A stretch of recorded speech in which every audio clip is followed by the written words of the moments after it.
皆さんこんにちは、カズラブチャンネルです。前回のアップデートで 4K100 フレームの撮影まで可能になったということで、今回はスロモ撮影をやっていきたいと思います。通常の再生スピードとスロモ再生にすることで映像の印象が全く変わりますので、ぜひお試しいただきたいと思います。最初に簡単な説明と後半に3本の設定別映像を収録しています。ぜひ最後までご視聴ください。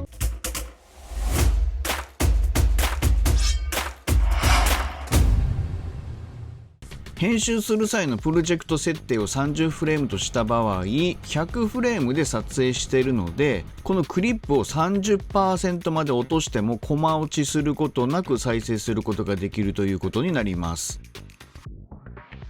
このように 30% まで落としてもコマ落ちはしていないと思います。滑らかな映像になっていると思います。そしてこれ撮影がですね D-Log-M で撮影してますので、すごい浅い色味がないような設定になってますが、この方が情報量がすごい多く記録されているので D-Log-M にて撮影をしているんですが、 D-Log-M で撮影した場合 DJI 公式サイトダウンロードセンターよりラットをダウンロードしてこれを当てるだけでですね、一発でここまで色表現してくれるので非常に便利です。ぜひお試しください。